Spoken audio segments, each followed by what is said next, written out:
todos y para todas. Mi nombre es Nelly González, educadora por 36 años en el municipio de Tuna, Boyacá. Mamá de un oficial egresado de la General Santander. Yo como educadora sindicalista durante mis 36 años, luché por las reivindicaciones de los maestros y fui integrante de la Central Unitaria de Trabajadores CUD, elegida naturalmente por voto popular, y las contradicciones de la vida. Un día mi hijo dijo, si no soy oficial de la policía, no estudio nada. Y para nosotros pues no fue muy fácil, sobre todo en el caso mío, tan sindicalista, aceptar lo que mi hijo en ese momento estaba diciendo.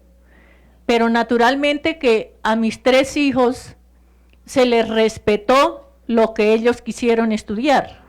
Mis 2 hijas abogadas y mi hijo naturalmente su carrera militar, y se les respetó. Siendo yo tan sindicalista, también coordiné el trabajo de mujeres en Boyacá, el empoderamiento de la mujer, y esa prácticamente ha sido mi trayectoria como mujer, como trabajadora, como sindicalista, como educadora.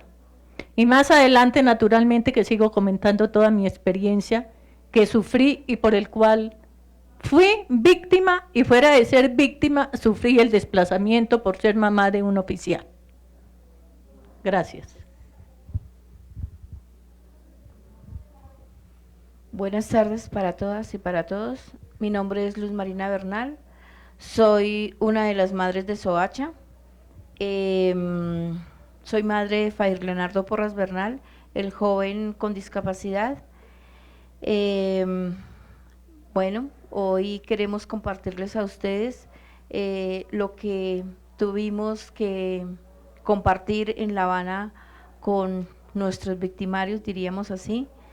Entonces, esperamos que este conversatorio sea de gran satisfacción para cada uno de ustedes. Buenas tardes, mi nombre es Alfonso Mora León, soy el padre de una de las víctimas de la masacre de Mondoñedo. Fui maestro de escuela, soy suboficial del Ejército en retiro y víctima de crímenes de Estado. A mi hijo y a 5 más fueron asesinados por miembros de la fuerza pública. No estoy diciendo que todos los policías son malos, porque donde hay más de uno, pues pueden haber buenas gentes, como pueden haber malas personas. Ahí me tocó con los malos. Y hemos venido luchando para que se haga justicia. En el caso mío, la ha habido, pues me parece que bien, porque ya hay varios condenados a 40 años de prisión, pero eso me ha costado a mí una gran lucha. Tuve que vivir refugiado en España, donde me nacionalicé, y ahora estoy acá con estos compañeros víctimas que entendimos en Cuba que el dolor es el mismo para todos. Aquí tenemos víctimas de la guerrilla, víctimas de los paramilitares, víctimas de Estado, víctimas de la violencia sexual y otras víctimas. De todas maneras, ya entendimos de que nuestro dolor es uno solo y queremos contribuir a la paz. Sabemos cuántos enemigos tiene la paz, pero no queremos que nuestros hijos sigan sufriendo las consecuencias de una guerra miserable que ya no tiene sentido. En cuanto a mí, yo puedo llegar a decir que llegué de Cuba muy positivo allá todo el mundo nos respetamos unos con otros. La delegación del Estado, en la cual habían 2 generales de la República, todo el mundo se comportó muy bien, pudimos hablar, nos escucharon, nos pusieron cuidado y vimos un ánimo conciliador, de tal manera que las noticias son buenas, así hayamos oído por la radio y por medios de comunicación de que las cosas no son así. Inclusive en el caso mío personal, por ahí vi en el periódico El Tiempo algo referente a lo que yo dije, que no lo dije, que yo había dicho, dice, la fuerza pública no tenía que considerarse victimaria. Eso nunca lo dije.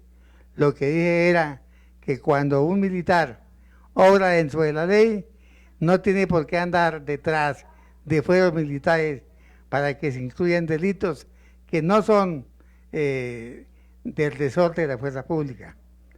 Yo debo reconocer que los 2 generales que tuvieron allá en Cuba, el general Mora Rangel y el general Naranjo, fueron muy cordiales y fueron muy receptivos, y creo que ellos, como todos nosotros, estamos con deseos de paz.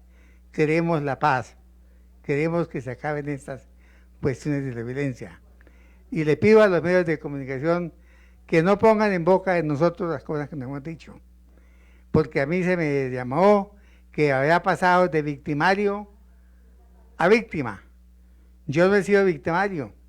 Yo me retiré en 1957 porque consideré que estaba en el lugar equivocado.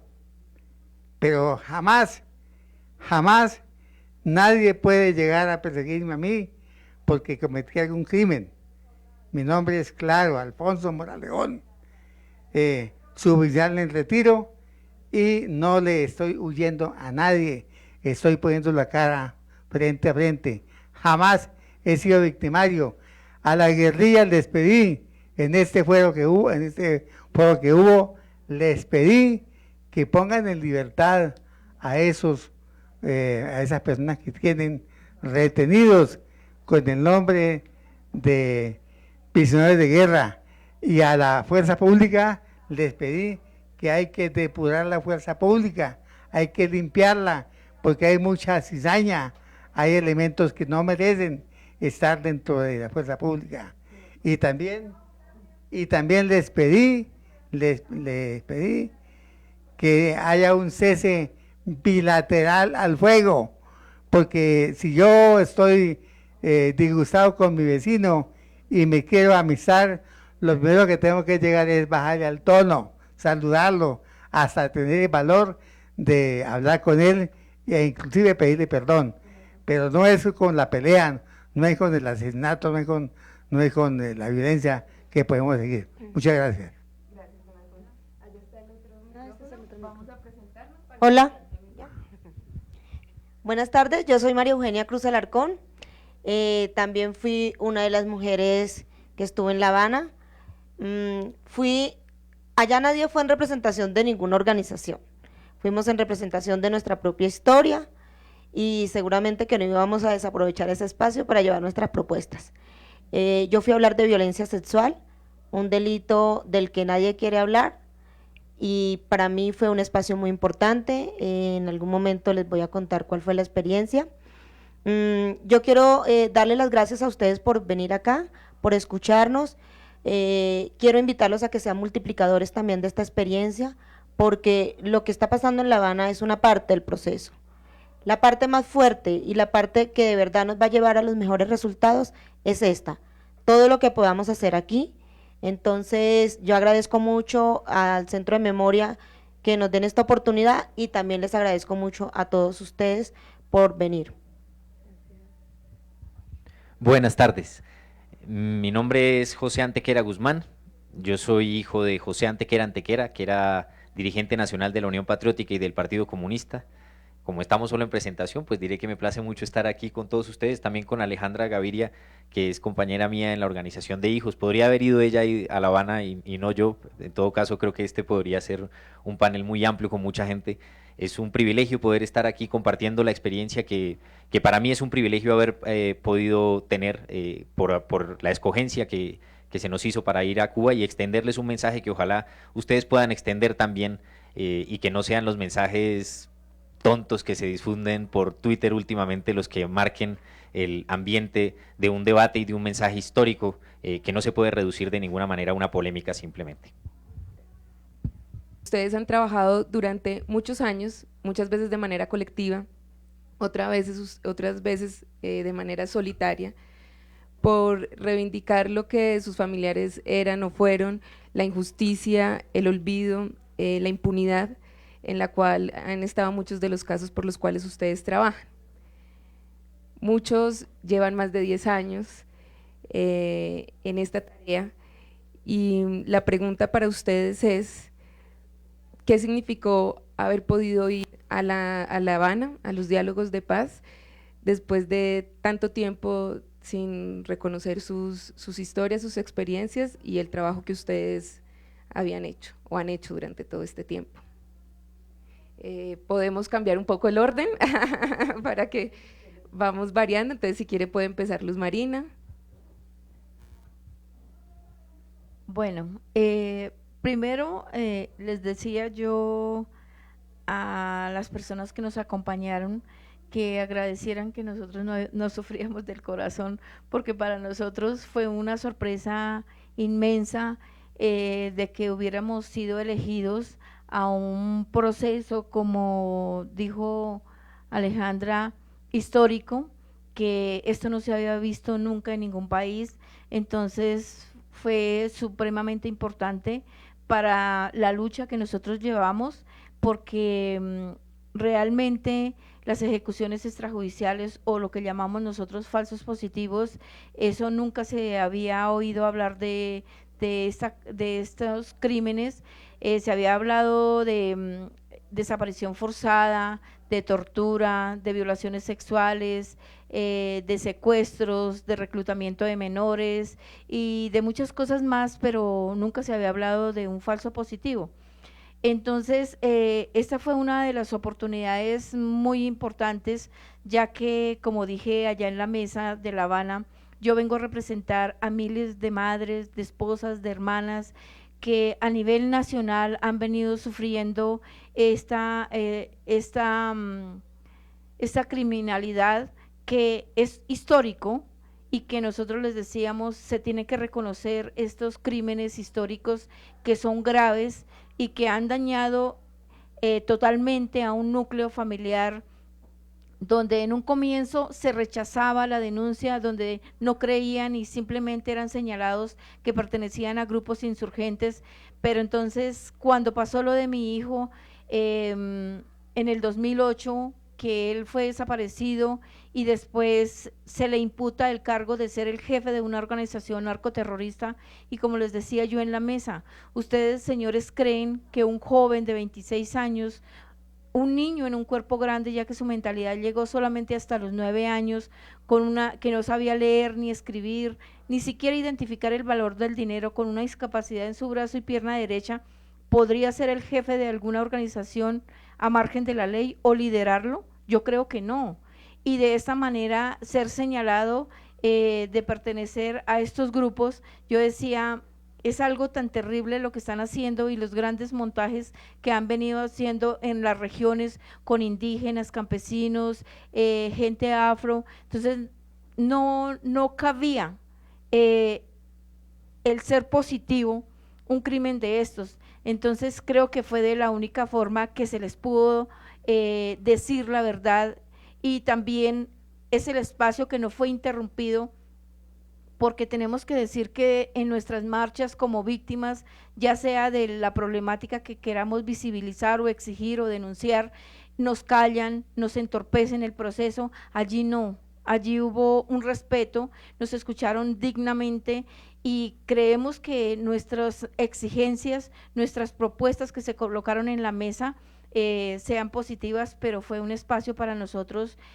nuevamente repito, histórico, y creemos que se jugó un papel fundamental por todas las exigencias, y tampoco, pues, como dijo la compañera, no estamos representando o queremos acallar a otras víctimas, no, la oportunidad es que todas las víctimas fueran escuchadas, y que nosotros no queremos usurpar, porque todos vivimos nuestra situación de diferente forma, y qué rico que todas fueran escuchadas. Y también decíamos que lástima que 15 minutos para un proceso de paz que se está llevando en Colombia, y de un conflicto de más de 50 años, no se puede resolver o no se puede contar en 15 minutos, pero fue satisfactorio, y creemos que lo que acabamos de cultivar, de sembrar, se siga cosechando, y al final de todo esto de un resultado excelente. José, podríamos continuar contigo sobre la misma pregunta. ¿Cuál es la importancia de haber podido participar en este encuentro? Bueno, son muchas cosas en realidad, y me gustaría mucho poderles compartir todas las cosas que fueron. Pero voy a ir diciendo algunas sueltas. Una primera es una gran sorpresa por el grupo de personas con la que fuimos. Cuando nos citan a nosotros y nos reúnen por primera vez, la gran pregunta es si entre el grupo de víctimas que vienen, pues hay gente que está con la disposición de ir a oponerse plenamente al proceso, o si hay gente que te va a mirar al lado y te va a decir: usted es víctima de crimen de Estado y no debería estar aquí, porque aquí solo deberíamos estar las víctimas de las FARC o algo así. Esas cosas podrían haber pasado. Y la primera gran impresión fue cuando nos encontramos en un grupo en donde la gente tiene la disposición para trascender su experiencia personal y reconocerse. Y eso tiene un gran significado para cada uno en términos personales, pero creo que tiene un gran significado para la sociedad entera. Una segunda impresión o significado muy importante tiene que ver con, se lo decía ahora a una periodista, si no hemos conocido la paz en Colombia, si la frase repetida hasta por el mismo Uribe es que llevamos no sé cuántos años y que somos una generación que no ha conocido la paz, etcétera, yo creo que lo que menos conocemos en realidad es la democracia. Si no hemos conocido la paz en realidad, mucho menos hemos conocido la democracia. Y a mí me pareció, mi significado es que yo estuve en un escenario democrático, en todo el sentido de la palabra, cuando estuve ahí esas 9 horas. ¿Por qué? Porque cuando vamos al Congreso de la República y hablamos a los congresistas que nos citan el 9 de abril, porque es el Día Nacional de las Víctimas, los congresistas se paran y se van y nadie te escucha y nadie te está poniendo atención. Y por primera vez había un escenario en donde la gente realmente se estaba escuchando sobre problemas profundos, sobre problemas reales, en los cuales se acusaba al Ejército Nacional de cosas que son profundas y que tienen grandes implicaciones. Pero esa actitud de respeto para mucha gente no ha sido suficientemente valorada, y nosotros la valoramos, creo que mucho, intentando que la gente comprenda que conocer la democracia es de un grandísimo valor para las víctimas. Y un significado que tiene también es que creo que se quiebra un poco el concepto de víctima tal cual como lo han querido enseñar en Colombia. A lo que me refiero es a que si algo se ha impuesto sobre la idea de que somos víctimas es que nosotros somos reclamantes, entonces a donde nos inviten lo primero que tenemos que hacer es llegar con nuestra lista de reclamos. Pero esta vez sabíamos que teníamos no solo unos reclamos, sino unas responsabilidades, que lo que dijéramos y cómo lo dijéramos podía contribuir a la paz o puede contribuir a la paz o no. Y eso a nosotros nos cambia la perspectiva. Significa que no se trata simplemente de hacer exigencias, se trata de poder comprender y contextualizar nuestras exigencias en torno a un reto que tenemos nosotros y que tiene todo el mundo, y es lograr no solo nuestras reivindicaciones en plano, sino lograr que lo que nos ha pasado a nosotros no le ocurra a nadie más. Y eso para mí también tiene un significado trascendente, porque creo que nos pone en otro ámbito. Creo que la gente no se ha percatado un poco de que llevar a las víctimas a La Habana no solo significa que las víctimas pueden expresar sus exigencias, también significa ponerles en otro lugar, en el lugar en donde también tienen que decir, también tenemos que decir, bueno, ¿y qué? ¿Y ustedes qué proponen para que al final podamos vivir todos en un mismo país como al final va a tener que ser? Porque no va a ser de otra manera. Y eso a mí me hizo hacer varios planteamientos diferentes. Y por último, si me permiten, hubo un último significado que creo que es inevitable resaltarlo, y es la actitud de las FARC. Digo la actitud de las FARC porque para muchos de nosotros las FARC son personajes que salen en televisión y que son un poco mitos. Verlos frente a frente como seres humanos reales es una gran ganancia ya. Creo que este país va a ser muy distinto el día que podamos vernos de frente con muchas personas. Pero la actitud de las FARC, muy en contra de lo que han querido decir muchos, es una actitud, a mí me pareció inesperada, según como nos la pintan también quienes quieren oponerse a este proceso. Y no lo digo porque nosotros hayamos ido con la pretensión de legitimar a las FARC o algo así, porque las FARC creo que tienen su propia pelea por su legitimidad, sino porque ese gran mensaje, ese gran significado, esa comprensión diferente, creo que también significa que hay esperanza para que exista la paz en Colombia. La pregunta que más me han hecho a mí es, ¿y de verdad usted cree que sí? ¿Será que entonces sí vamos a llegar a un acuerdo? Si a mí me lo preguntan por lo que vi en mi experiencia en términos humanos, vitales, yo creo que sí, creo que se puede. Y creo que lo más complicado es que en La Habana están 2 pasos más adelante en términos de comprensión, de capacidad, digamos, de interlocución y de diálogo, de lo que mucha gente está aquí en Colombia, y por eso nos hemos propuesto, yo creo que continuar con este diálogo para ver si aquí logramos impregnar un poco de ese espíritu que ya se ha ido construyendo allí. Sí, es importante ver la actitud con la que llegan ustedes. Y tal vez hay un gran reto ahí, ¿no? De poder, digamos, transmitir todo esto, porque es necesario que todos los que estamos presentes, digamos, nos involucremos y nos comprometamos con eso, y además podamos sentir de manera palpable qué es lo que se avanza, cómo se avanza, porque de todas maneras, pues, los comentarios, como bien lo ha dicho el señor Alfonso Mora, los comentarios de los medios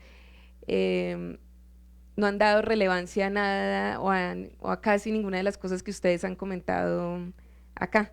Entonces, en ese sentido, doña Nelly, si usted nos puede contar para usted cuál es la importancia de que este grupo, de que este primer grupo y los grupos que vienen participen en los diálogos de La Habana. Bueno, para mí, como haber tenido esta oportunidad de ir a La Habana, de verdad que yo poco creía como en el proceso de paz, siendo una mujer que he venido trabajando por la paz desde el 2002 y trabajando con una resolución que se llama la 1325, que es la participación de las mujeres en las mesas de diálogo. Nuestra organización trabaja con 2 ejes, que es la paz, la participación de las mujeres en la mesa de negociación y trabajar los derechos humanos. Esa es nuestra organización, Iniciativa de Mujeres Colombianas por la Paz. Cuando llegué a La Habana, de verdad que lo más que me impresionó a mí fue el respeto. Cómo nos escucharon, cómo escucharon nuestro dolor. Fueron 12 dolores totalmente diferentes, y a mí también me impresionó muchísimo esa capacidad de todas las víctimas, de las 12 víctimas que estuvimos allí en la mesa, 12 dolores totalmente diferentes, comentando nuestra tragedia, y tan impresionante de venirme, es decir, con esa actitud de escuchar de que sí va a haber paz en Colombia, que se van a firmar unos acuerdos, que quizás nosotras como víctimas creo que fuimos la columna vertebral de este proceso, tanto para el gobierno como para la guerrilla. Nosotros como que destrabamos, yo no sé si ustedes hayan sentido eso, pero yo sí sentí que nosotras, las víctimas, destrabamos un poco ese proceso, y que tanto el gobierno como la guerrilla, lo que sentí es de que sí se va a firmar este proceso de paz. Porque le escuché a Granda que dijo, esto no tiene reversa. La venida de ustedes, que es el centro de esta violencia, de esta guerra, esto yo creo que no tiene ya reversa. Y yo sí creo que no tiene reversa. Yo sí les propongo a ustedes con mucho respeto. La paz, esta paz ha tenido tantos enemigos, y creo que ha tenido más enemigos que amigos. Yo creo que una de las tareas primordiales, no solamente de los 12 que fuimos a la mesa, es empezar a socializar este proceso de paz, que se legitime cuando se firmen esos acuerdos, porque yo no quiero nombrar personas acá, pero dentro de esos enemigos creo que están haciendo más campaña para que no se legitime el proceso de paz. Y si nosotros como ciudadanos, como ciudadanas, no legitimamos, no salimos a votar, ya sea con un referendo, lo que se llame, Entonces yo creo que esto ha sido perdido. Y creo que ustedes, los jóvenes, que aquí veo es gente totalmente joven, ustedes no tienen por qué ir a sufrir y a repetir nuestra historia como víctimas, porque es muy terrible perder uno a un ser querido. No es justo que se siga repitiendo esto por tantas décadas. Entonces, ustedes son los abanderados de que este proceso continúe, es decir, tienen que ser las banderas para que este proceso continúe. María Eugenia, continuamos contigo. Y entonces, yo diría que ahora, un poco complementando lo que han dicho las otras personas, este encuentro al que ustedes fueron, en el que participaron, como bien lo decía José, mostraba tal vez otra faceta, pero que también es una faceta de las personas víctimas que luchan por sus derechos. Y esa faceta es la de que no solo son sujetos de dolor, no solo son sujetos reclamantes, sino que también tienen propuestas. Entonces, sobre la importancia que tuvo para ti el encuentro, la ida a La Habana, quisiera preguntarte cuáles son las propuestas también con las cuales participaron ustedes allá. Ok, yo coincido con lo que han dicho mis compañeros y mis compañeras en relación a todo lo que vivimos allá. Para mí también yo quiero agregarle que fue una experiencia sanadora, porque uno siente que el hecho de que lo escuchen a uno, pero que además se vea ese compromiso, uno va sanando. Y también quiero rescatar esa unión de llamarnos víctimas de un conflicto y no víctimas de la FARC o víctimas de los paras o víctimas de tal. Para mí también fue muy importante, antes de llegar a las propuestas, poder ir a que estuvieran mujeres allá y poder ir a llevar la voz de las mujeres, decirles a las personas que están sentadas ahí en la mesa que el conflicto también nos ha afectado a las mujeres de manera desproporcionada. La discriminación y la violencia contra nosotras, las mujeres, ha sido de manera exacerbada. Es vergonzoso de verdad lo que ha ocurrido con el cuerpo de las mujeres, lo que ha ocurrido con las mujeres. Y eso para mí fue una gran oportunidad, poder decirle a estas dos partes que están allá hablando de la terminación de un conflicto, y retomé una frase que la dijo fue Iván Márquez, ¿no? Un nunca más violencia contra las mujeres, nunca más violencia sexual por parte de ningún actor armado, legal ni ilegal. Y sí, claro, era una oportunidad para llevar propuestas, más allá de ir a hablar de nuestra historia, que también fue muy importante, porque las historias nuestras cargadas de dolor también pudieron demostrarle a ellos que trascendimos ese dolor para poder transformar esta dura realidad en propuestas.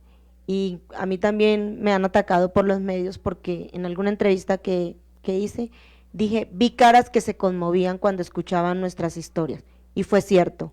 Y en el receso hubo abrazos y hubo expresiones de verdad, de respaldo, de reconocimiento de los errores que se han cometido, de las cosas que se han hecho mal, y mucho deseo de también sacar adelante este proceso, mucho compromiso con nosotras, sobre todo por la verdad y por reconciliarnos. Como yo fui a hablar de mujeres, pues llevé propuestas de mujeres. Nosotras tenemos un proceso con mujeres víctimas de violencia sexual, y estas compañeras hemos construido algunas propuestas que van a ser incluidas, que deben ser incluidas en la comisión, perdón, en la Comisión de la Verdad, no, pues claro, también en la Comisión de la Verdad tenemos que estar incluida, en la justicia transicional. Entonces, yo allá pude contarles un poco de nuestro proceso y decirle, mire, las mujeres víctimas de violencia sexual, la violencia sexual afecta la vida emocional de las mujeres, el cuerpo de las mujeres tiene huellas, esa violencia ha dejado huellas, hay mujeres que deben ser reconstruidos, su cuerpo debe ser reconstruido porque las huellas han dejado, han dejado cosas terribles. la vida afectiva de estas mujeres, mujeres que tienen hijos productos de una violencia sexual. Y si me pongo a seguir enumerando todas las afectaciones que tienen las mujeres producto de una violencia sexual, pues no va a haber espacio para hablar de otras cosas. Entonces, en ese sentido, es muy importante que ustedes escuchen las propuestas que nosotras con más de 400 mujeres hemos construido, porque esas mujeres, a pesar de tener tanto dolor y cargar con tantas huellas y tanta culpa en su cuerpo, porque las mujeres que han vivido la violencia sexual sienten culpa y sienten vergüenza, ellas también tienen propuestas para ustedes, y esas propuestas tendrán que ser incluidas en la comisión, en la justicia transicional. Les dije algo que ya está acordado, pero era la oportunidad para reafirmarlo, la subcomisión de género. Y les dije, las propuestas que nosotras tenemos, es importante que las recoja la subcomisión de género, que creemos que es clave que ya se instale esta subcomisión de género. Y en ese sentido, debe esta subcomisión de género tener una interlocución constante y directa con las organizaciones de mujeres y con las mujeres para que puedan incorporar las propuestas que tenemos. También logramos que las mujeres de la mesa, que son gobierno y por parte de la FARC, y las mujeres víctimas, nos reuniéramos aparte. Esto fue también aprobado por la mesa en pleno y nos permitieron ese espacio a las mujeres, porque quien abandera las agendas de las mujeres son las mujeres. Entonces nosotros les dijimos, es importante este espacio, y dieron el permiso, nos reunimos y pudimos también allí hacer propuestas, reforzar nuestras propuestas y entregarles documentos que llevábamos, porque ustedes saben que aquí hay un movimiento fuerte de mujeres, que las mujeres nos hemos movilizado, que las mujeres logramos que nombraran allá en esa mesa dos plenipotenciarias, que es María Paulina Rivero del Ministerio del Interior y la alta consejera. Entonces, con ella nos reunimos y con las mujeres de las FARC les entregamos nuestras propuestas, y ellas quedaron con el compromiso de estudiarlas y de tenerlas en cuenta cuando se instale la subcomisión de género para incorporar nuestras propuestas. Entonces, continuando con ese ejercicio de socialización, podríamos hacer algo, y es que esas propuestas que trajo el primer grupo, que llevó el primer grupo que fue a La Habana, de víctimas, pues las pudiéramos subir a la página web del Centro de Memoria, si te parece, para que todos puedan conocer la propuesta que tú y bueno, las que todos hayan podido traer. Entonces, en el sitio web, que es www.centromemoria.gov.co, en los próximos días subiremos las propuestas que vayan llegando. Le voy Claro a que dar sí. la palabra antes. No, un segundo, como una moción para agregar lo que está diciendo acá. Cuando nosotros llegamos a La Habana, el doctor de la calle nos dijo, de los eventos regionales que fueron Barranquilla, no, regionales, Villavicencio y Barranca, y el gran encuentro nacional de víctimas, que fue el de Cali, llegaron 5.000 propuestas, o sea que allá ellos tienen cantidad de propuestas para estudiarlas de todos estos eventos que se realizaron, más las propuestas que se llevaron por parte de las víctimas. Entonces lo que tienen es cantidad de propuestas para ellos trabajar, seleccionar, es decir, el trabajo que tienen es valiosísimo, porque es el clamor quizás de las 7.000 víctimas o las 3.000 víctimas que estuvimos en los encuentros regionales y en el encuentro nacional de víctimas. Eso era lo que quería agregarle. Gracias.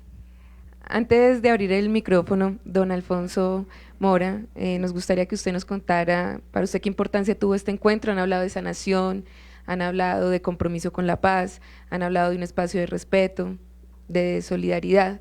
¿Usted cómo lo describiría? Para mí es sumamente importante, y es un hecho que ustedes están viendo, la madre de un oficial de la policía asesinada por la FARC, sentada al pie del padre de unos estudiantes asesinados por la policía. Pero aquí estamos buscando construir la paz. Lamentablemente, yo sí nombro personas porque hay que decir las cosas como son. Uno de los enemigos más grandes que tiene la paz en Colombia es el señor Procurador General de la Nación, el que debiera de estar en defensa de los derechos humanos, porque es que esa vaina de llegar a asesinar, en el caso como en el caso mío, que a estos muchachos llegan y los descuartizan, los queman, los desaparecen, los torturan. Ese es muy duro. Ahora, entonces, hay necesidad de que esas voces no se vuelvan a oír, no se les ponga cuidado. Y hay una lucha muy grande ahorita, que ¿sabe cuál es? La parte que yo veo más grave es el post-conflicto. Hay que vincular a los empresarios, señores, a los empresarios, a esta lucha para que creen empleo, porque ¿qué vamos a hacer con esa gente cuando le pongan las armas, se entreguen y no tengan a dónde ir a trabajar porque los rechacemos? Eso es duro. Hay que buscar que el Estado colombiano, el gobierno, vaya reuniendo al empresariado con el fin de que miren de qué manera van a participar en esta búsqueda hermosa que es la búsqueda de la paz. No basta con que la gente entregue las armas. ¿Las entregan y qué? ¿Qué van a hacer? ¿De qué van a vivir? Hay que crear empleo. Hay que crear empleo.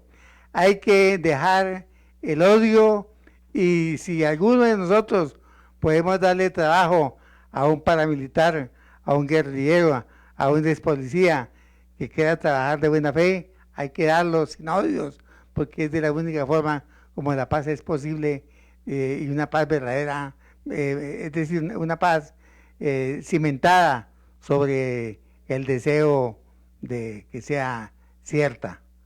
Entonces eso hay que hacerlo. Vuélvanse vosotros multiplicadores de esos deseos. Exíjanle a los empresarios, a los finqueros, a los hacendados, a los industriales que creen fuentes de empleo para que podamos recibir a estas personas que, creyendo en la palabra del Estado y en la palabra nuestra, quieran volver a la vida normal que debemos tener. Muchas gracias. Muchas gracias. Parecería obvio que en un proceso de diálogo, de negociación, participaran las víctimas del mismo, pero este punto generó un debate en la sociedad colombiana. ¿Por qué se generó ese debate? Y sobre todo, para ustedes, ¿cuál es el aporte fundamental de la delegación de las víctimas en los diálogos de La Habana? ¿Por qué es fundamental que las víctimas participen? Esto podría parecer obvio, pero es uno de los temas que más se ha debatido y considero que es importante que lo debatamos acá y que nos preguntemos por qué es fundamental que sean escuchadas las víctimas, que vayan, participen y que aporten. José. Bueno, ¿por qué se generó el debate? Yo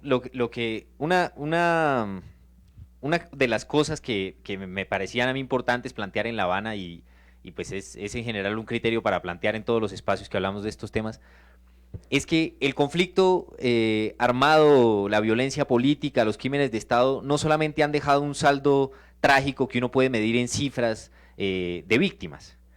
Sobre todo, algo que no hemos podido medir y con lo cual no nos hemos metido todavía suficientemente es con la cultura que se ha creado a partir de ese conflicto y de esa violencia política. Esa cultura no solamente tiene que ver con lo que todos parece que reconocemos con la cultura del narcotráfico, de cómo se viste ahora la gente y qué música escucha. Además de eso tiene que ver con el marco de comprensión de la experiencia histórica de la violencia que se ha impuesto en el país. Y este debate que se ha generado a partir de nuestra venida es un debate que lo único que hace es afirmar el marco de la incomprensión generado por la guerra. Es simplemente repetir los referentes de comprensión que reproducen la guerra. Es simplemente pretender rebajar a polémica y a show mediático, porque lo triste que ha ocurrido también, entre otras cosas, con la guerra, es que hay quienes viven de la guerra porque también se ha convertido en un negocio para muchos periodistas que viven de dar noticias de guerra y creo que no saben a qué se van a dedicar el día que no haya guerra más en Colombia, y para otros tantos que no saben qué hacer ni pretenden solucionar los problemas. Y viene cualquier persona como la señora María Fernanda Cabal y bota una bomba, y pues es una bomba o es una semilla que germina en un campo para eso determinado. Eso se lo dijimos a las FARC y se lo dijimos al gobierno con el objetivo de plantearles una cosa que yo también les planteo a ustedes, y es: si vamos a construir la paz, hace falta que rompamos con ese esquema generado culturalmente sobre cómo hemos comprendido la violencia y el conflicto. Hace falta que pretendamos salir de las trampas en las que se nos ha metido. Entre otras cosas, ¿cuáles son las trampas? Ahora que viene la Comisión de Esclarecimiento Histórico, la trampa nos va a decir: escojan 6 de derecha y 6 de izquierda, y qué van a decir los de derecha y qué van a decir los de izquierda. Y entonces vamos a seguir leyendo la determinación, por ejemplo, de la verdad del conflicto como un problema de campo de batalla. Y nosotros decimos, bueno, ¿cuándo es que va a ser posible que en Colombia se reconozca que el genocidio de la Unión Patriótica es una verdad que tiene que repetir desde la derecha hasta la izquierda? Porque es una verdad indiscutible, es una verdad innegable, como otras tantas verdades que tendrían que imponerse en el país y que deberían dejar de ser cosas que se leen como opciones ideológicas en medio de un campo de batalla, para que sean verdades que todos empezamos a defender contundentemente. Esos planteamientos tenían que ver con otra cosa fundamental, y es que cuando nosotros reclamamos que se reconozcan los crímenes de Estado, no lo estamos haciendo solo por lo que tiene que ver con nuestra experiencia personal, y eso es importante definirlo. Hay gente que asume que lo que estamos haciendo o es porque nos interesa reclamar indemnizaciones monetarias a partir de que se reconozca lo que nos ha pasado, o es porque estamos intentando hacer un gol a favor de las FARC en medio del debate, y no estamos pretendiendo eso. Lo que realmente creo que estamos pretendiendo es, a partir de lo que entendemos que nos ha ocurrido y que no tiene que ocurrir en Colombia, es proponer que los crímenes de Estado se reconozcan para que puedan ser posibles las reformas institucionales de las cuales depende la no repetición. ¿Cómo qué clase de reformas institucionales?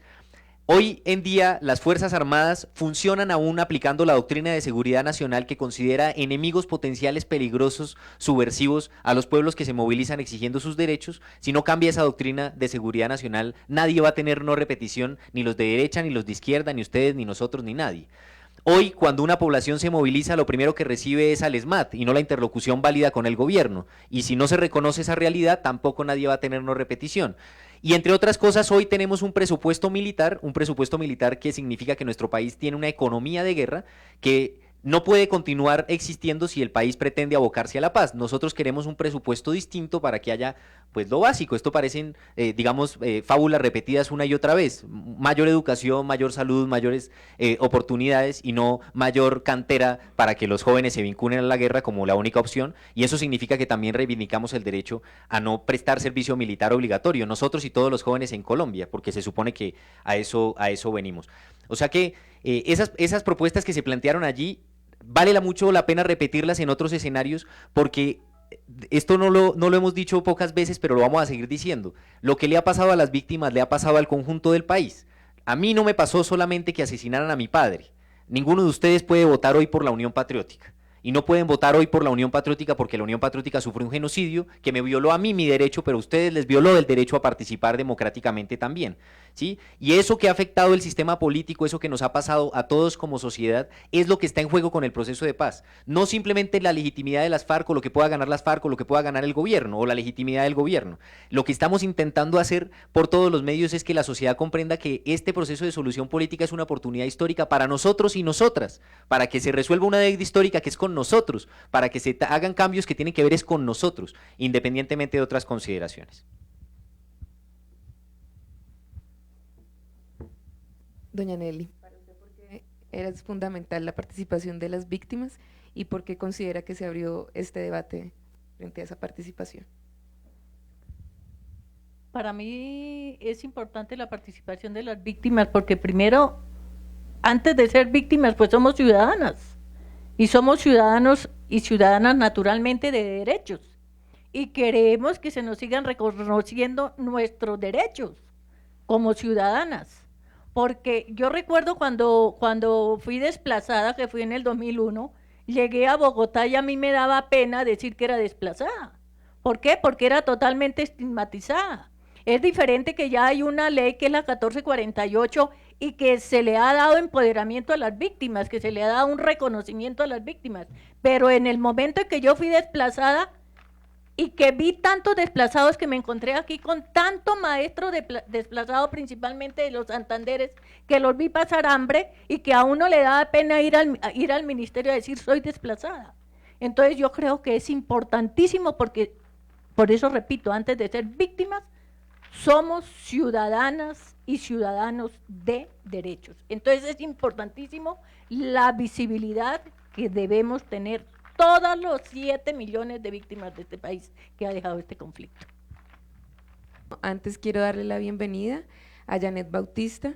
Janet también participó en este grupo de personas que fueron a La Habana, y entonces yo quisiera que antes pudieras participar, antes de continuar con las preguntas.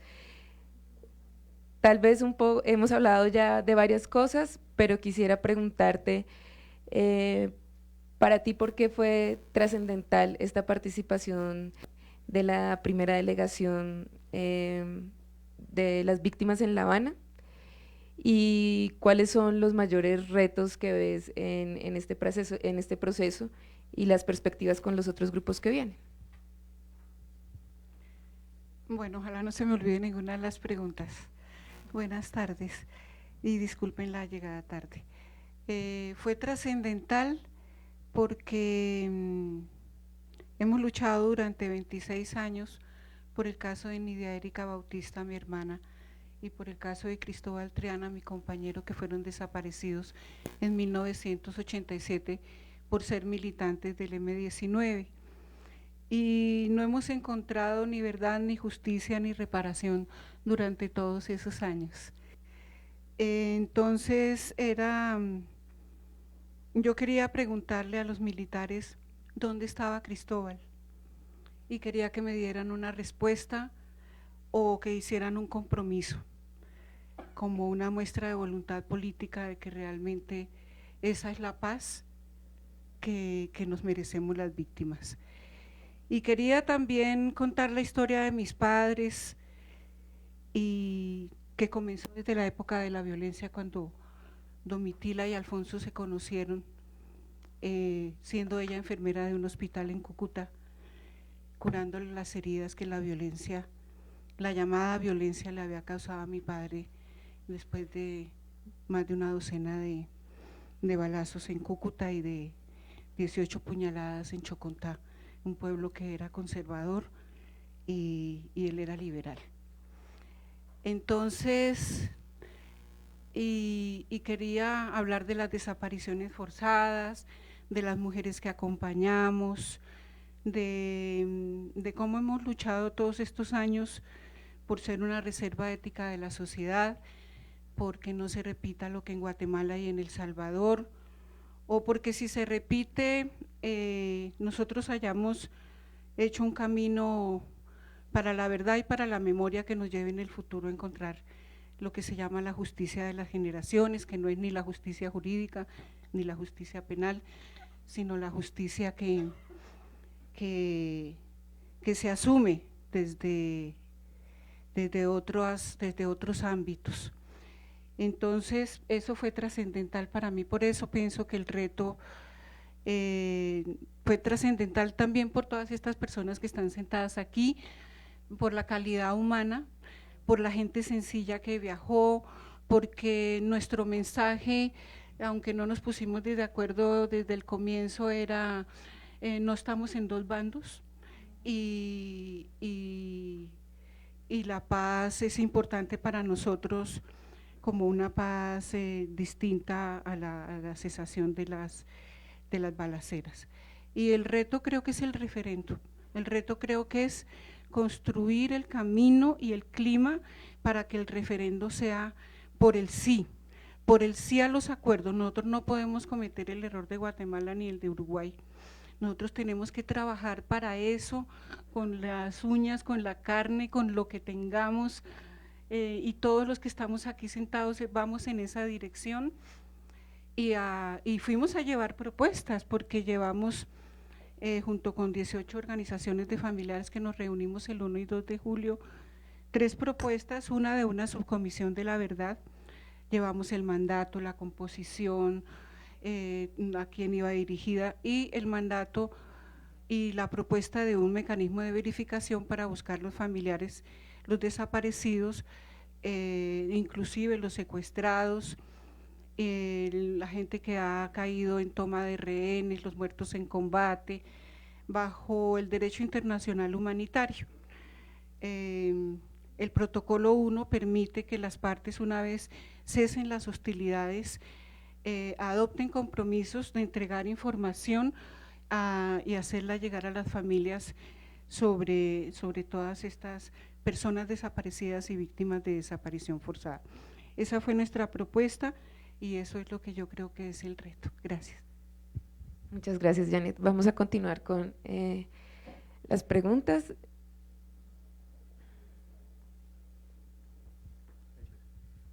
Nicolás Molina, estudiante. Para ustedes como víctimas, una reparación por parte ya sea de las FARC o del Estado, bueno, cualquier grupo que haya estado en este conflicto, ¿cómo estaría hecha? Ya que sabemos que una reparación monetaria no es suficiente, o sea, el dolor de una persona no se reemplaza con 50, 60, 20 millones de pesos, ni tampoco con la paga de cárcel, porque eso no nos va a llenar, o sea, que una persona esté en una cárcel no va a llenar de reemplazar el dolor. ¿Cómo estaría hecha una reparación en un posconflicto? Yo la respondería. Aquí está el otro micrófono.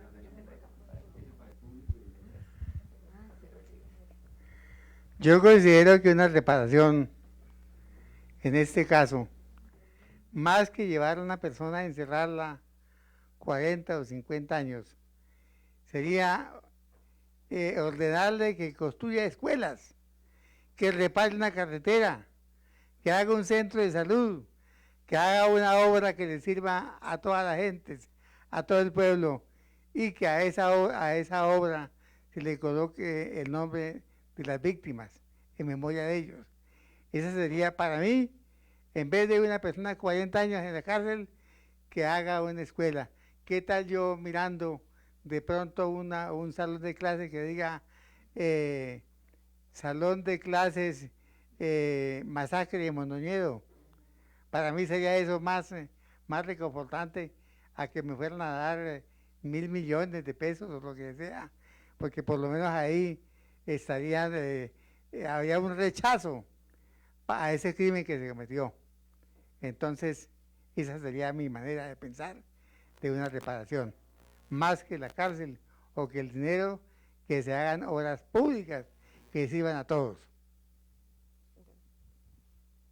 Bueno, yo creo que sería primero saber la verdad de los hechos ocurridos y el perdón, después del reconocimiento, el perdón real y como dijo el compañero, yo como madre no aceptaría una placa en una pared, no aceptaría un monumento, porque eso realmente para una reparación integral, digo integral porque mi hijo no tenía solamente hermanos y padres, tenía amigos, convivía en una comunidad. Entonces mi propuesta, que siempre lo he dicho en todo lado, la reparación para mí sería con satisfacción, sería la verdad, el reconocimiento, ver la cara del gestor que provocó todo esto, y para la comunidad una universidad y una clínica para el municipio de Soacha, donde mi hijo vivía. ¿Por qué? Porque la universidad, porque los jóvenes de bajos recursos no pueden cumplir sus sueños, no pueden cumplir y abrirse a un futuro, y tristemente estos jóvenes de bajos recursos son los que están siendo llevados y asesinados. Y yo diría, para mí, que estos casos de los falsos positivos son un negocio con las personas, porque tenemos que decir que todos los jóvenes de Soacha tuvieron un precio. Entonces, es un negocio con personas sumadas, donde se han beneficiado los miembros del ejército, donde tengo que decir que mi hijo valió 200,000 pesos, es degradante. Y yo creo que de la única forma que uno podría llegar a recontribuir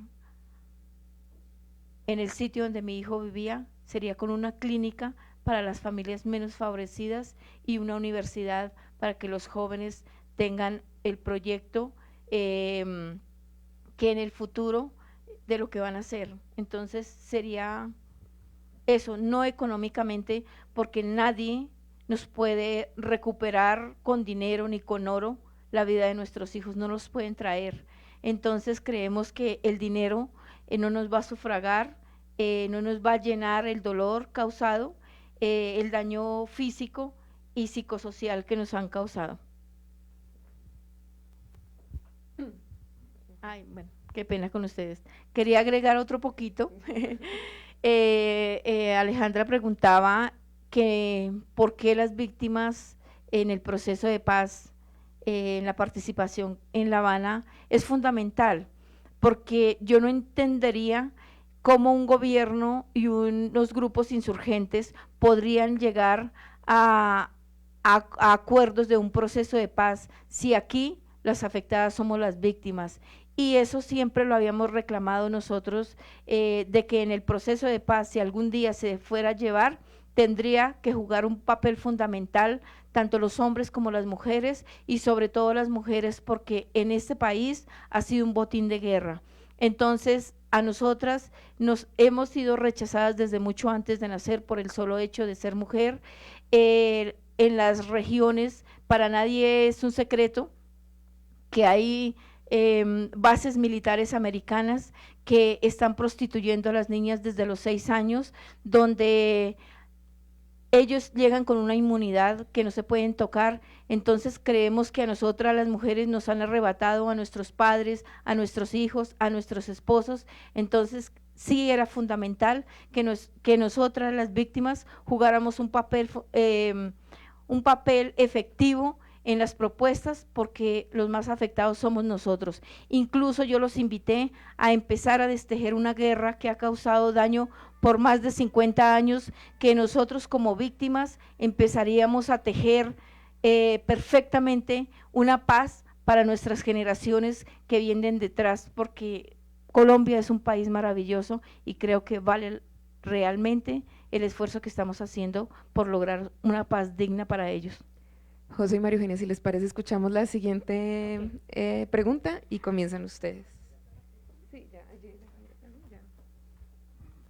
Muy buenas tardes para todos y todas. Mi nombre es Flor Yolanda Moreno y estoy muy contenta de ver este panel tan interesante y las noticias que nos traen. Gracias, Luz Marina, porque realmente es importantísimo que ustedes estuvieran allá, y sobre todo la voz de las mujeres. Por eso más que una pregunta es compartir algo para las mujeres voceras, porque con todo respeto los caballeros tienen voz aquí y allá, pero nosotras apenas estamos estrenando nuestro propio sonido.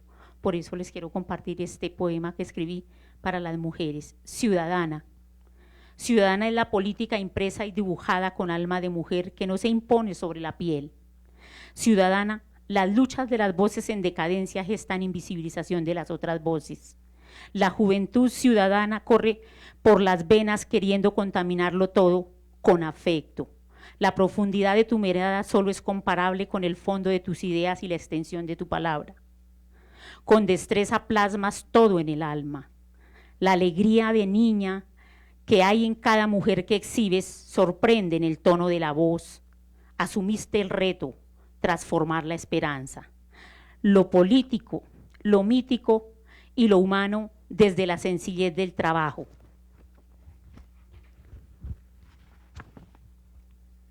Pero la carencia de sentimientos que afloran en los humanos, esa falta de amor propio, no es factible al clamor, hermana. Si la independencia no es política y la política no es mujer, si la mujer no es política, la política no es humana. Los avances de las luchas en palabras femeninas van más allá de los prejuicios de hornillas cerebrales paternalistas que confunden género con ciudadanía. Si están o no de acuerdo, el enfoque apunta a que seamos formadas no de costillas, sí como sujetas políticas capaces de transformar esquemas, romper estigmas sociales, ciudadanas. Asumiste el reto, transformar la esperanza. Por eso, muchas gracias Luz Marina y las mujeres que la acompañaron, porque, como dice Luz Marina, yo también soy víctima del conflicto donde desplazaron a mi papá y a mi mamá y les quitaron todo lo que tenía. Y somos las habitantes de las goteras de Ciudad Bolívar, que llegamos después del Frente Nacional, víctima del Ejército Nacional cuando se lleva a los muchachos y nos devolvió a un muchacho sordo y ciego después de una paliza cuando estaba prestando el servicio militar, víctima del sistema. Entonces, aquí no solamente las compañeras y compañeros que se sientan a hablar y a llevar nuestras voces allá a La Habana son víctimas. Yo creo que todos y todas de alguna forma somos víctimas de este sistema, y si este sistema no lo transforman, y si la educación no se transforma, definitivamente la paz no llega y sigue en pies descalzos. Y compañera, no somos iguales frente al derecho, más de resto somos diversidad de seres humanos, étnicos, pluriétnicos, multiculturales, diversidad sexual, diversidad en todos los tonos, colores y formas. Por favor, que esto quede pendiente, porque si seguimos hablando solamente del nosotros, entonces ¿dónde queda el resto de la humanidad? Muchas gracias.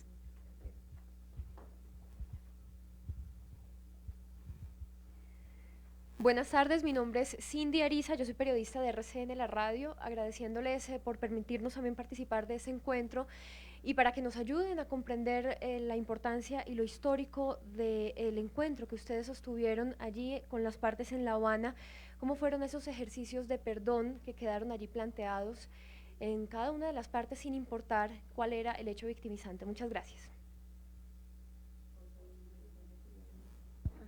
Está aquí. El perdón todavía está en deuda, ¿no?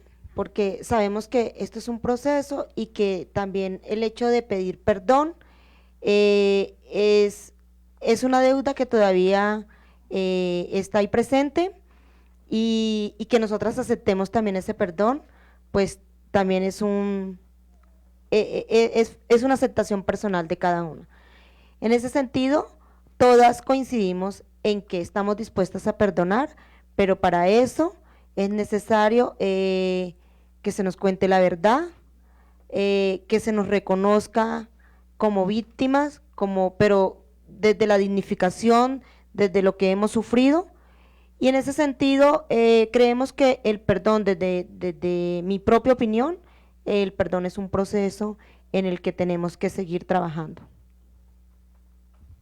Yo quería decir dos cosas. Uno, sobre el asunto del perdón. Yo pertenezco a una organización que se llama Hijos, y habemos organizaciones de hijos en Argentina, en Chile, en Guatemala, en México. Y durante muchos años el emblema de Hijos ha sido el mismo emblema de las Madres de Plaza de Mayo, que dice: no perdonamos, no nos reconciliamos.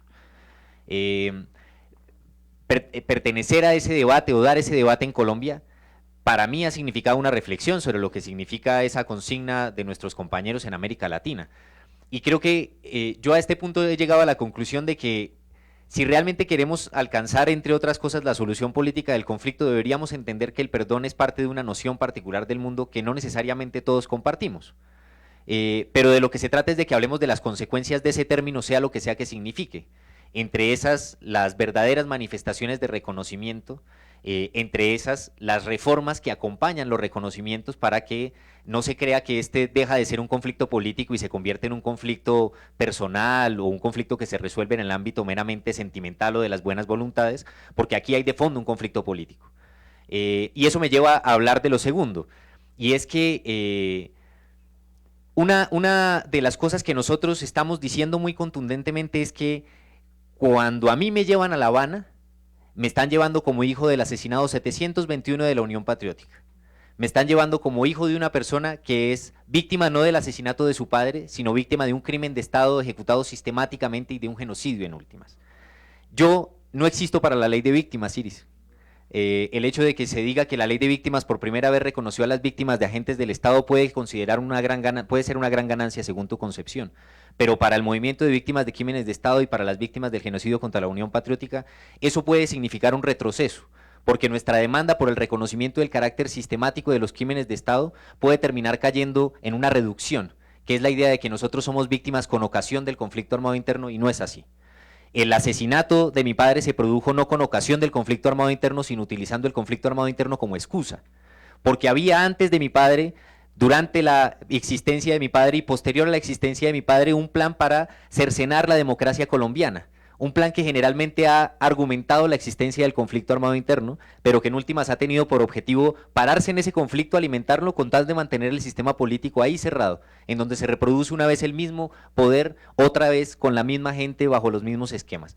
Si queremos realmente alcanzar, por ejemplo, democratización profunda, que es parte de lo que está en discusión, deberíamos ser sinceros con ese reconocimiento. Y en ese sentido, hay algo que hay que decir, y es que nadie en este momento pondría en discusión, afortunadamente esto es una gran ganancia que hemos logrado muchas personas aunando muchos esfuerzos, nadie pondría en discusión que tiene que haber reparación a las víctimas. Pero nosotros sí ponemos en discusión la ley de víctimas. Nosotros creemos que tiene que haber una gran reforma a la ley de víctimas. Si no hay una gran reforma a la ley de víctimas, es tanto como se dijera que a mí me llevaron a La Habana, pero que me llevaron y no existí.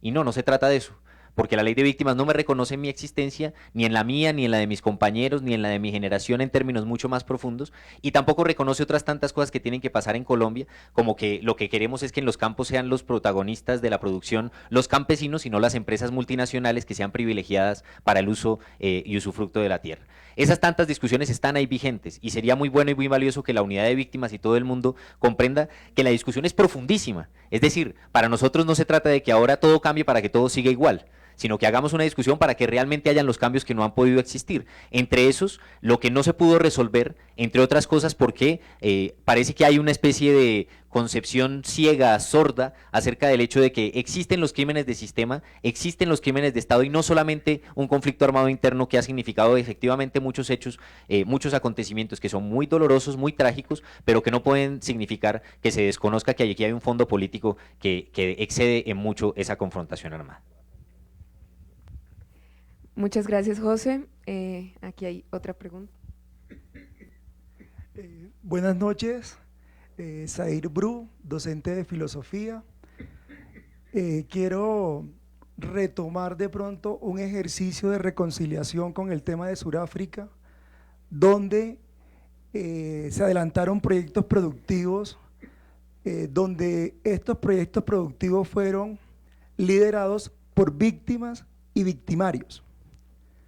Entonces era como ver una empresa donde estaba la chica que fue violada y el jefe de producción pues su verdugo. Es un ejercicio de un perdón total, diría yo, bueno, no sé, partiendo pues desde la concepción de Benjamin, de tantas personas ilustres que han hablado como del perdón, del olvido, no olvidamos. En el proceso colombiano, ¿será que está el terreno fértil para replicar este tipo de experiencias donde se pueda dar esa relación en proyectos productivos comunitarios de empoderación entre víctimas y victimarios? ¿Cómo lo ven ustedes?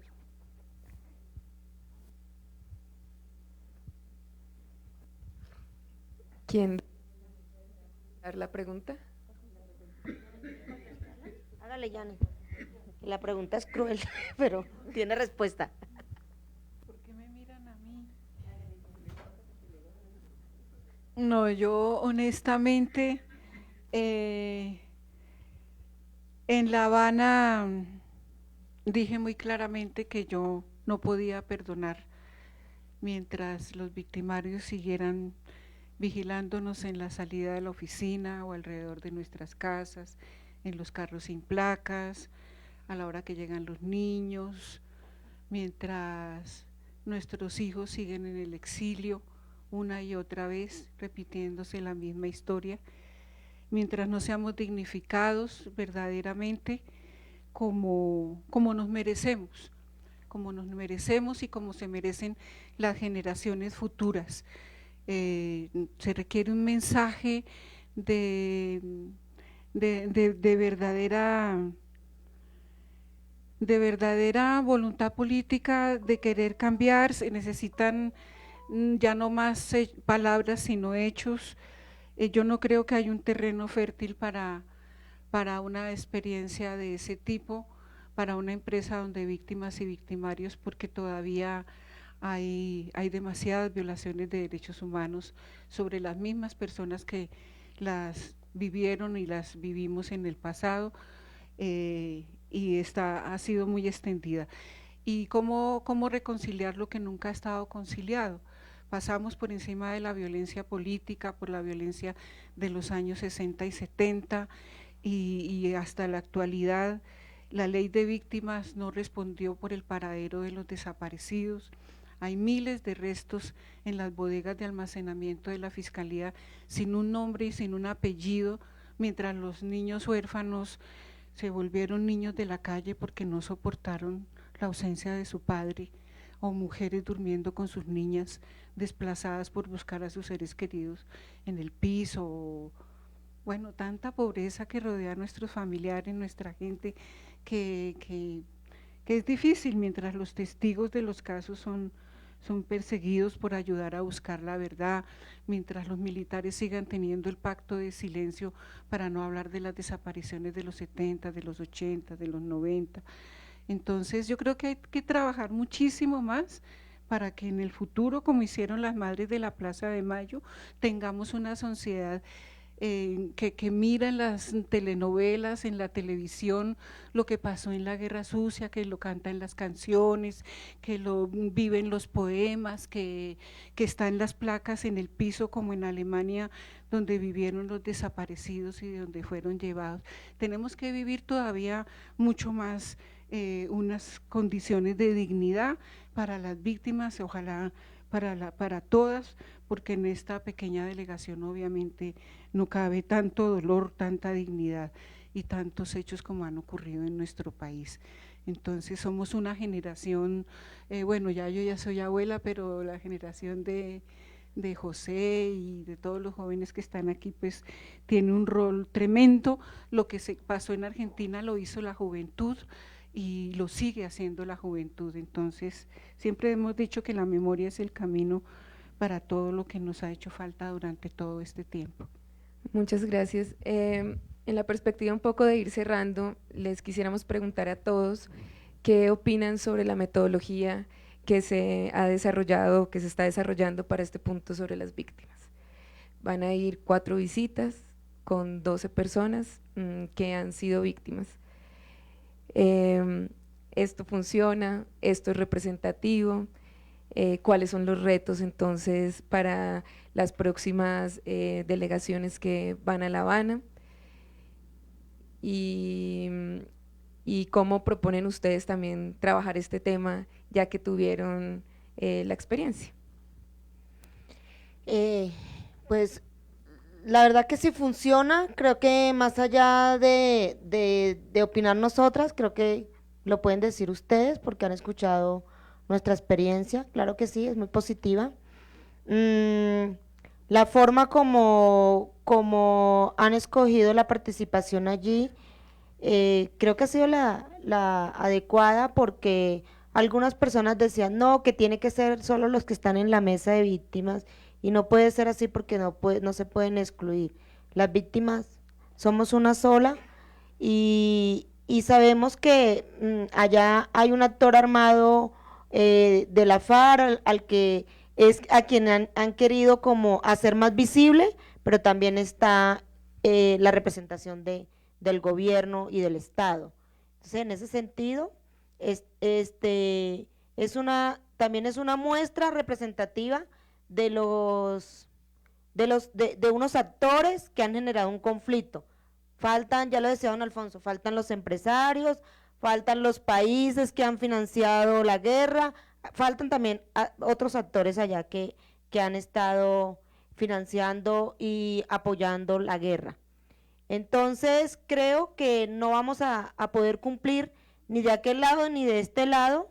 Los organizadores ya tienen los criterios, creo que han sido muy respetuosos también en la forma como los han escogido, y es muy importante que pueda seguirse manejando de esta manera, que vayamos no solamente que no solamente vayan a ir de la FARC, sino que vayan distintas víctimas con distintos hechos victimizantes.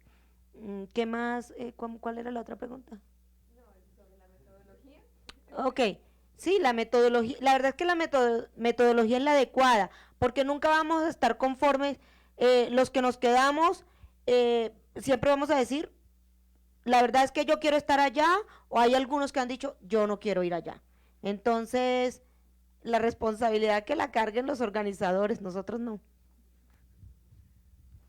Bueno, para mí dentro de un universo son casi 7 millones de víctimas, yo creo que esa muestra representativa hubiera podido ser un poco más grande, ¿sí? Es decir, que viajar, yo creo que unas 200 personas de un grupo de 20, claro que con la experiencia que tuvimos allá, los tiempos son muy rápidos, pero esta muestra representativa para mí sí me parece muy poca, es que es mínima la muestra que para representar a las víctimas, pero de todas formas se está haciendo una gran labor porque, como se dijo anteriormente, no estamos hablando solamente de nuestro dolor, y lo importante es que las víctimas que vamos allí representan todos los grupos, por todos los actores, y nuestro dolor son los dolores de esas 6 millones o 7 millones, pero la metodología yo no sé, creo que así fue como la trazaron, entonces yo creo que hay que respetarla, pero sí, para mí la muestra fue muy pequeña. No, yo creo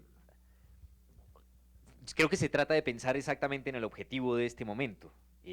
Lo que estamos discutiendo es cuáles van a ser los contenidos de un acuerdo que se va a firmar en el punto de víctimas, así como se han firmado acuerdos en los otros puntos. Y esos documentos tienen un carácter, y el carácter es que hay cosas que quedan definidas en términos un poco más generales, otras un poco más específicas, y varias de ellas en el congelador. Y esa es la realidad como funciona este proceso. Yo creo que para ese logro, para ese objetivo, funciona que vayan 60 personas, porque 60 personas creo que pueden lograr emitir las propuestas o una cantidad de propuestas suficientes para esos acuerdos, sumado a los foros que se hicieron en las regiones. Creo que eso es posible cumplirlo. Ahora, ese no es el escenario ideal. El escenario ideal sería que pudiéramos hacer un foro regionales con las guerrillas y el ejército que pelean en cada una de las regiones, en grandes audiencias públicas donde todos pudiéramos escucharnos, donde nadie se levantara de la mesa, donde no fuera un consejo comunitario de Uribe, en donde uno ve a la gente pasando de un lado a otro mientras alguien está hablando, sin que a nadie lo amenazaran por hablar.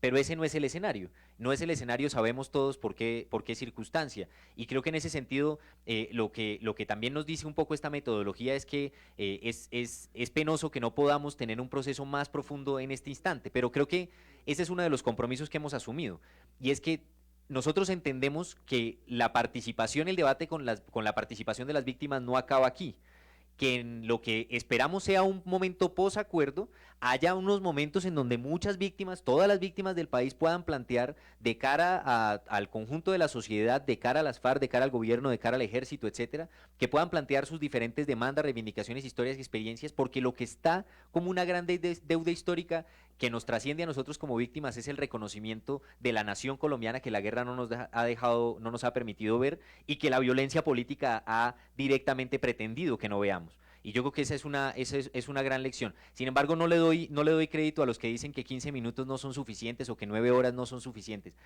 Alguien me lo dijo el otro día. Es increíble cuánto hace falta simplemente, o lo poco que hace falta para que nos reconozcamos cuando realmente tenemos la pretensión de hacerlo y hablamos frente a frente. Y yo creo que por eso nosotros salimos de La Habana con un balance mucho más positivo que con un reclamo de mayor participación, si ustedes vieron, y no porque no sea necesario, siempre habrá falta, sino porque sí tuvo mucho valor. Yo digo que la metodología es fundamental, sencillamente porque ellos se les invitó a que cada una de las grandes violaciones a los derechos humanos que se han cometido en este país se detengan en cada una de ellas y sea valorada como tal, ya que todas no tienen el mismo peso.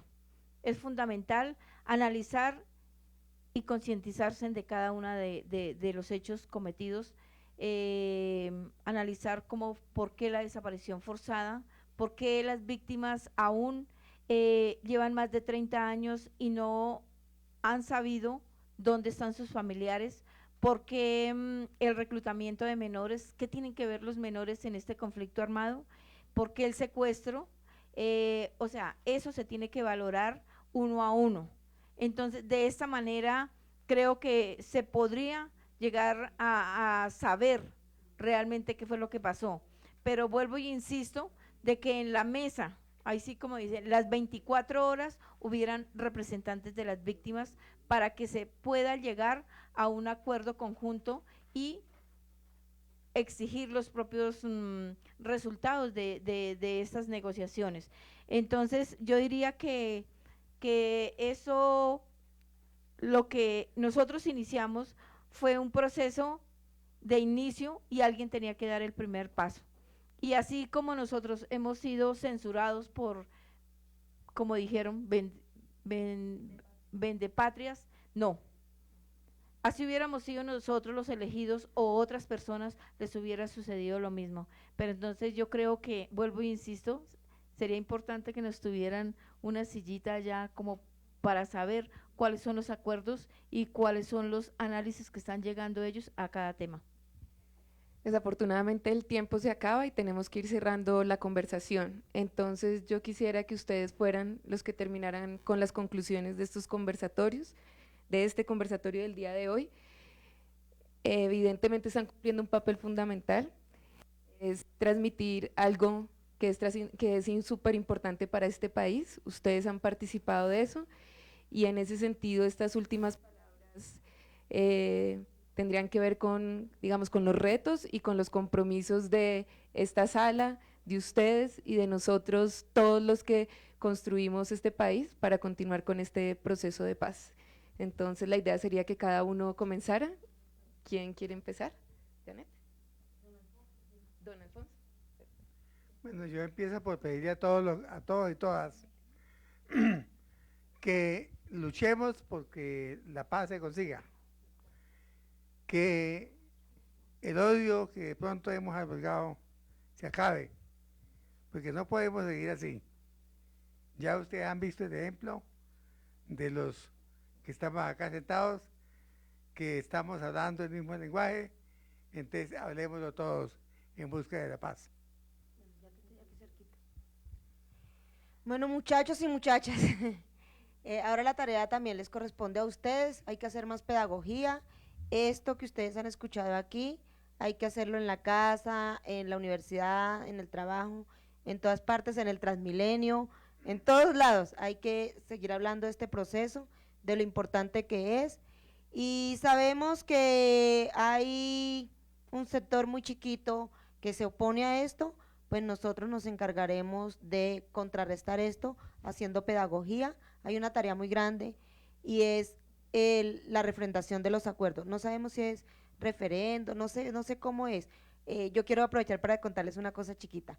Cuando llegamos al aeropuerto nos sacaron por otro lado y había un señor vestido de opaín, de las personas que estaban ahí. Dice, ay, qué emoción, yo nunca pensé verlos tan cerca, no sé qué, y ustedes han hecho historia, esto es muy importante. Y le dije, bueno, ahora usted tiene una tarea, y es que cuando vayan a refrendar esos acuerdos, usted tiene que salir con su familia a votar por el sí.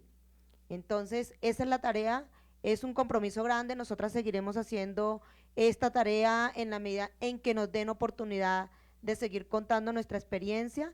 Le da un poquito de susto porque pues es una responsabilidad muy grande y porque lo que queremos es transmitir un mensaje claro, y esa es la tarea también, transmitir un mensaje claro. Bueno, yo quiero hacer 2 recomendaciones respetuosas. 1, dejar los odios.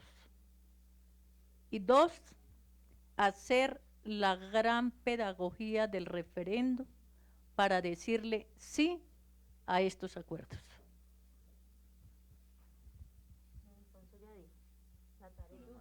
¿Yo?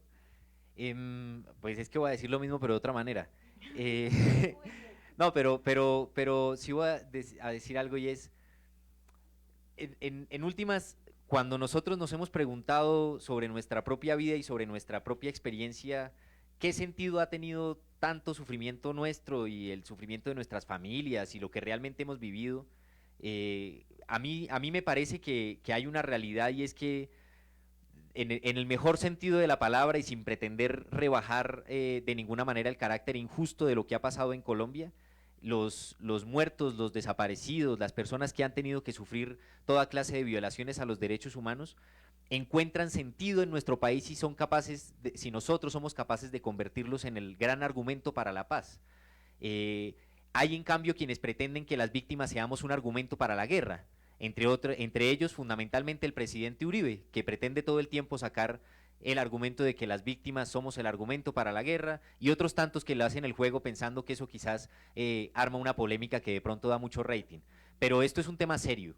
Es un tema serio que nosotros atestiguamos con nuestra vida. Si la gente no ha sido capaz de leer los libros de historia, de enterarse por la historia de lo que ha pasado en este país, pues que se entere a través nuestro, no solo de lo que hemos vivido, sino también de lo que hemos luchado, y que se entere de que lo que hemos luchado no lo hemos hecho, sino en perspectiva de trascender nuestra experiencia personal para que tengamos un país como el que al final han soñado nuestros muertos y nuestros desaparecidos, y tengamos un país en donde al final sean posibles esta clase de ejercicios democráticos que cuando abrimos creemos que es posible que se vislumbren por todo el conjunto de la sociedad. Termino diciéndoles que no es mentira que lo que le ha pasado a las víctimas le ha pasado a todos, y que mientras sigamos viendo que este es un conflicto que es una pelea entre las FARC y el gobierno, pues al final el mensaje es, pues allá verán ellos cómo resuelven, y si es guerra o es diálogo, es lo mismo.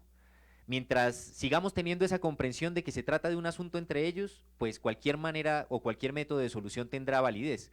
Cuando entendamos que el problema de la solución del conflicto es que la solución política del conflicto tiene que ver con la apertura de un espacio histórico para que discutamos problemas como país, la ausencia de un proyecto histórico como país que no hemos tenido y que no nos han permitido tener, la posibilidad de que como país discutamos cuáles son los fundamentos en términos de violaciones a los derechos humanos que han delineado nuestro país, nuestra democracia, nuestro modelo de salud, nuestro modelo educativo y otras tantas cosas. En ese momento vamos a levantar la bandera de la paz como una causa propia, y es eso lo que necesitamos, porque todos sabemos y entendemos que nadie eleva tanto una bandera si no es una bandera de causa propia. Lo que queremos transmitirles es que la paz es una causa propia de ustedes, tanto como es una causa nuestra, y si nosotros que hemos vivido tantas cosas tenemos esa disposición para levantarla tan duro, aún a pesar de que nos están todo el tiempo diciendo que nos callemos, que más bien nos quedemos en la casa sin decir nada, pues creemos que también ustedes podrían sumarse a nosotros y en ese sentido honrar la memoria de nuestros muertos, que son ojalá los muertos de ustedes también. Bueno, yo sí creo que las pocas personas que se están oponiendo a la paz, al proceso de paz en Colombia, son aquellas personas que ya tienen su futuro totalmente arreglado, donde sus hijos se encuentran en el extranjero y están gozando de las mil maravillas. Pero yo creo que en este conflicto de más de 50 años, creo que ya hemos pagado la cuota suficiente para un proceso de paz digno, porque la sangre de nuestros hijos, de nuestros familiares, de nuestros compañeros regionales y todo, eso también vale. Y la cuota ha sido muy alta, con todos nuestros desaparecidos, con todos nuestros torturados, con todos los genocidios que han habido, con todas las mujeres que les han mancillado sus cuerpos y con todo este reclutamiento de menores. Yo creo que es hora de terminar con esto. Y los invitamos a que nos apoyen a este proceso de paz, sencillamente porque cada uno de ustedes van a traer una generación, y yo creo que ninguno de ustedes quisieran que sus hijos y sus nietos y sus bisnietos tuvieran que vivir en un país que ha sufrido tanto, y creo que es hora de decir basta ya. Ya no queremos más guerras, sino queremos un país digno, y que tenemos que salvar a Colombia, porque Colombia es un país maravilloso y que todo el mundo tiene los ojos puestos en nuestro país. Pero creo que es el momento de que nos apoyen a que este basta ya se haga una realidad. Bueno, yo creo que no son pocas las personas que se oponen a la paz, son muchísimas, y el reto más grande está ahí. Entonces, es muy preocupante, por eso los esfuerzos que comencemos a hacer desde ya son valiosos, son importantes, aunque seamos Quijotes no importa, aunque luchemos contra la marea no importa, pero no es de menospreciar esos 6 millones que no votaron contra la paz, pero que podrían votar contra la paz en un momento determinado. Hay que enamorarlos, hay que conquistarlos, hay que lograr de alguna manera transmitir el mensaje de lo que humanamente y en violaciones de derechos humanos ha vivido este país generación tras generación. Yo creo que el reto es que nos den respuestas, porque así como llevamos nuestro dolor, lo mejor de nosotros mismos, produjimos intelectualmente las propuestas más mejores que hemos hecho como un monumento no solo a nuestros desaparecidos, sino a este país, a la gente, al pueblo que vale la pena, la gente que trabaja todos los días. Yo creo que ese es el reto, que nos den respuestas, que se creen escenarios, que se creen mecanismos, que haya una retroalimentación, que nos digan si van a botar a la basura las propuestas que llevamos para que se busque a los desaparecidos, para que se haga memoria, para que se los dignifique.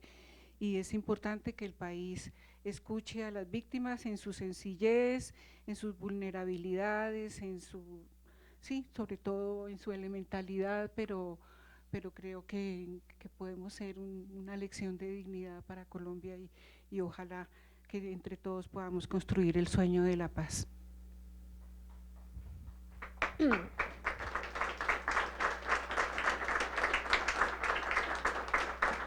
Janet tenía una propuesta que se le olvidó comentar, pero mañana es el Día Internacional del Detenido Desaparecido. Las organizaciones de familiares de detenidos desaparecidos en Colombia mañana harán un acto durante todo el día en la Plaza de Bolívar y que esta sea la oportunidad para invitarlos. Continuamos este camino entonces de construir lo que todavía aún no conocemos y en ese proceso pues les agradecemos a Janet, le agradecemos a doña Nelly, le agradecemos a Luz Marina, le agradecemos a don Alonso, le agradecemos a María Eugenia, don Alfonso, perdón, le agradecemos a María Eugenia y le agradecemos a José por este espacio y por supuesto por este aporte. El plantón de los familiares de detenidos desaparecidos es mañana a las 11 en la Corte Suprema. Muchas gracias también a ustedes por estar aquí y esperamos continuar viéndolos en este camino.